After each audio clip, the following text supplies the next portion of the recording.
to Kidmissing TV. I am your host, Angelina Wilson. This is the case of the Trow Ghyll skeleton, spelled Ghyll.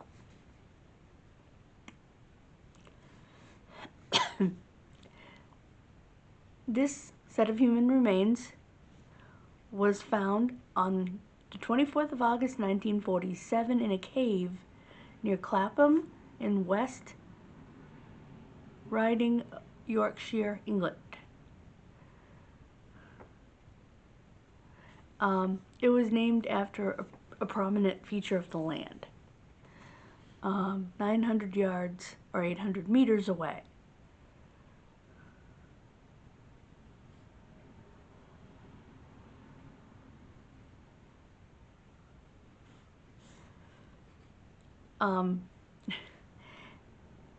Some say that the remains were those of a German spy. And the death has been described as, quote, the most notable mystery over a possible Nazi agent in Britain. I need a tissue.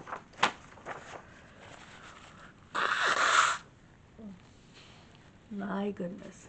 Oh, blood.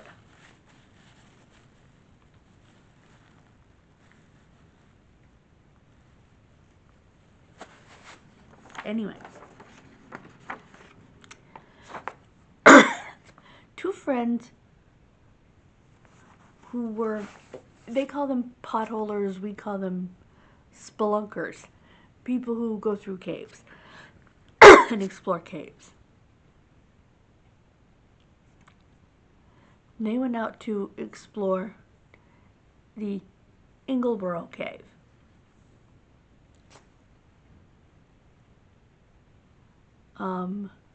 They both passed away in the year 2000. They were Jim Leach and Harold Burgess.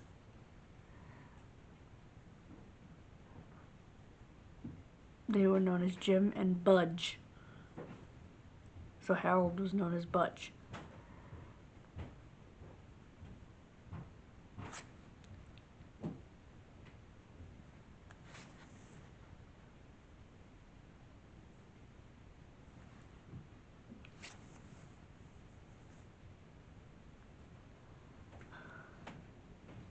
They found a hole, now called Body Pot, which was partly obscured by stones.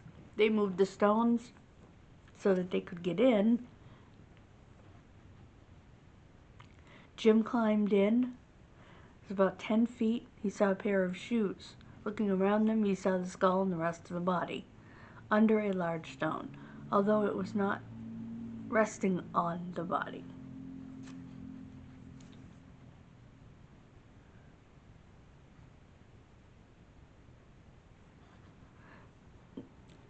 Budge saw near the body a small bottle of white powder, which he assumed to be flash powder.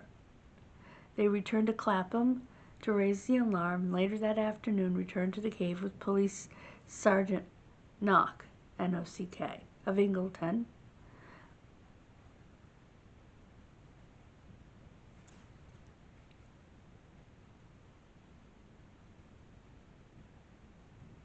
The police stationed a guard outside the cave until the body could be photographed in place and then removed.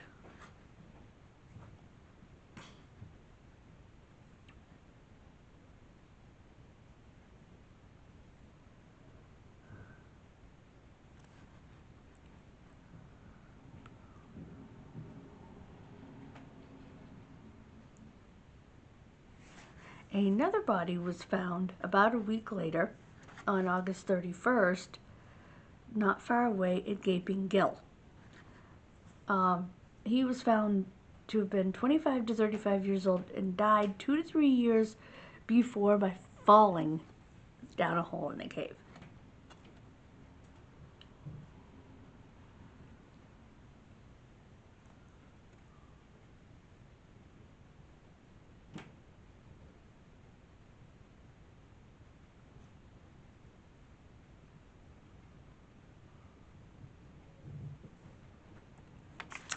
A post-mortem on our Trow Ghyll Doe was performed on August 26th.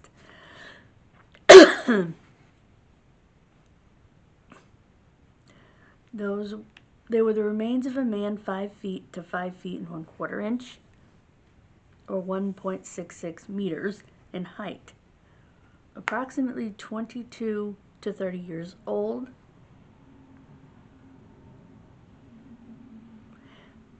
and the death occurred between 2 and 6 years prior. There were no broken or diseased bones.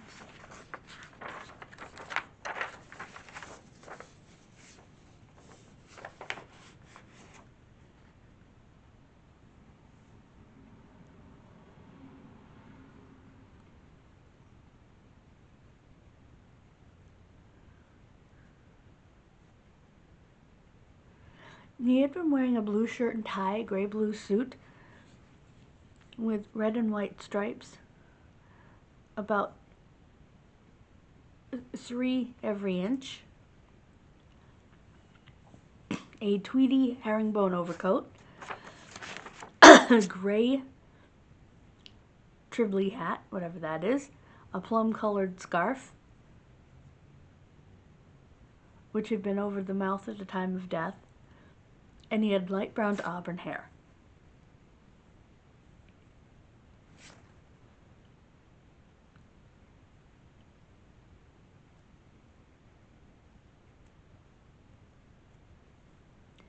The bottle that they found was not flash powder. It was full to the brim with sodium cyanide, like full to the shoulders of the bottle. They said that doesn't rule out somebody taking a tiny bit, but it was full.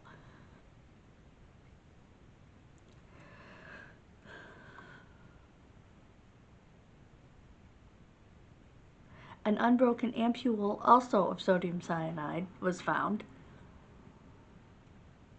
He had coins to the value of 11 shillings, 5.5 pence, with none of the coins newer than 1939.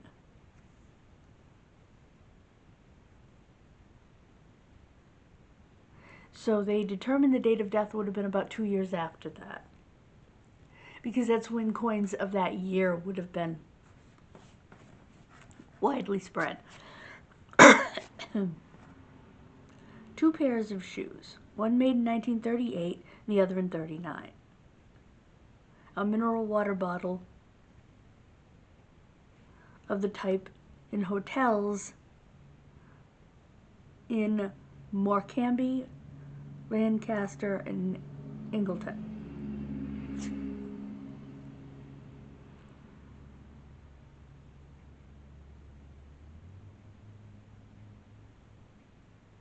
And containing a blue crown top knot. Oh, a blue crown top that hadn't been introduced until 1940. A wristwatch, a handkerchief, a shaving tube, studs, toothbrush, fountain pen, propelling pencil, a compass, a box of matches, tablets, flash lamp, toiletries, and the man had a key. That's a lot of stuff. That's a lot of information.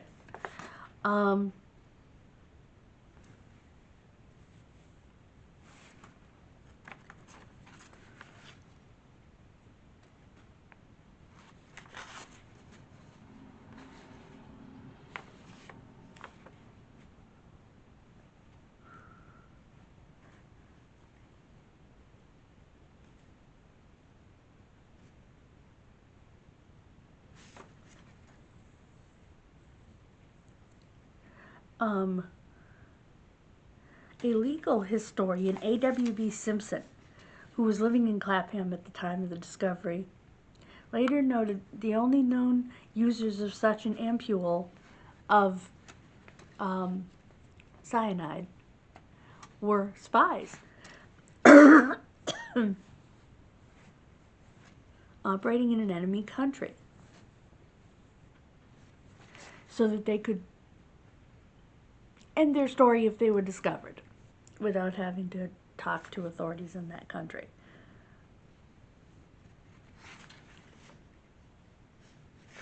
And German intelligence documents do not support his story.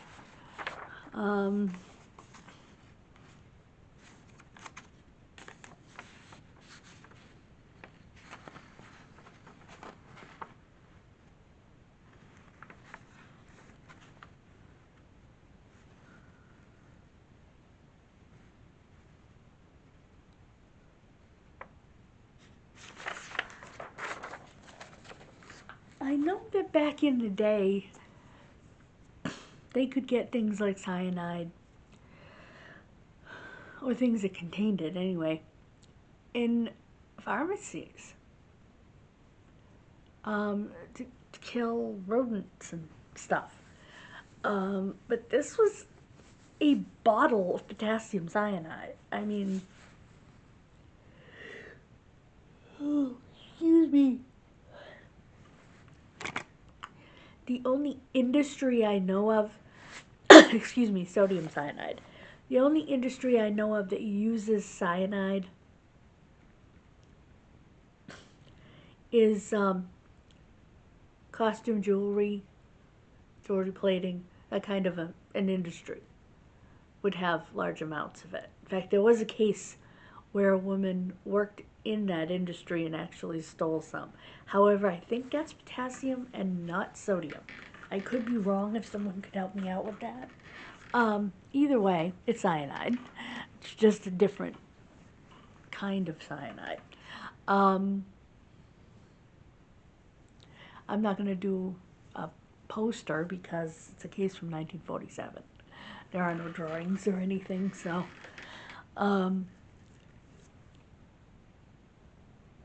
excuse me.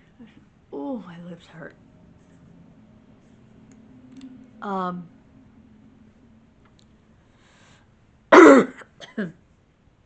Excuse me. So yeah, it's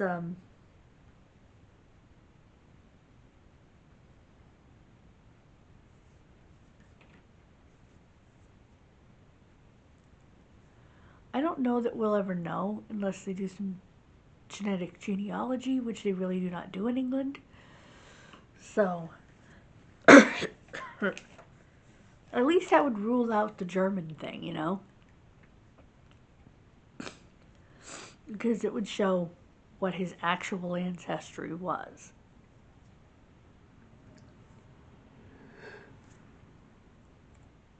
Sorry. Join me on the other channel for a meal and for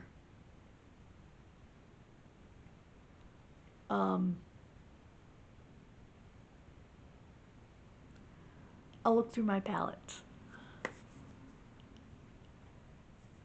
So we're gonna have some fun at the other channel. Excuse me. Thank you so much for being here. God bless you. Have a wonderful rest of your day. And I will see you next time. See you Monday. Bye, guys.